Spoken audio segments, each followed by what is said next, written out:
പള്ളി അടിച്ചുവാരിക്കൊണ്ടിരിക്കുന്ന ഒരു സ്ത്രീ മരണപ്പെട്ടു. നബി സല്ലല്ലാഹു അലൈഹി വസല്ലം തങ്ങൾ ആ സ്ത്രീയുടെ കാര്യങ്ങൾ അനുചരരോട് തിരക്കി. മരിച്ചല്ലോ എന്ന് പറഞ്ഞപ്പോൾ എന്നാ പോട്ടെ എന്നല്ല പറഞ്ഞത്, നിങ്ങൾ എന്താണ് എന്നോട് അറിയിക്കാതിരുന്നത്?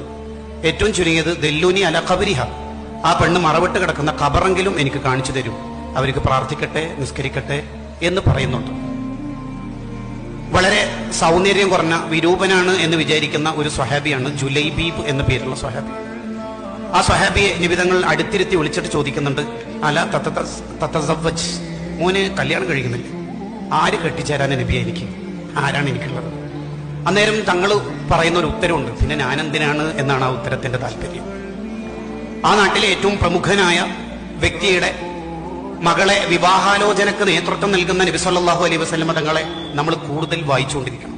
മദീനത്തെ പള്ളിയിൽ ഇരുന്നുകൊണ്ട് ലോകത്തിന്റെ വിവരങ്ങൾ ലോകത്തിന്റെ ദിഗന്ധങ്ങളിൽ പ്രകമ്പനങ്ങളായി മുഴക്കുന്നതോടൊപ്പം തന്നെ ആരെല്ലാമാണോ അവമതിക്കപ്പെടാൻ സാധ്യതയുള്ളത് അവർക്കൊക്കെ വേണ്ടി ശബ്ദിക്കാനാണ് അവിടുത്തെ ജീവിതം ഒഴിഞ്ഞുവെച്ചത്. അതുകൊണ്ട് പ്രിയപ്പെട്ട കൂട്ടുകാരെ, നമ്മുടെ സാഹിത്യത്തിന്, അക്ഷരങ്ങൾക്ക്, വായനകൾക്ക് മൂർച്ചയുണ്ടാവേണ്ടത് നമുക്ക് വേണ്ടിയല്ല, ചുറ്റുവട്ടത്ത് വേദന അനുഭവിക്കുന്ന പാവപ്പെട്ടവർക്ക് വേണ്ടിയാണ്.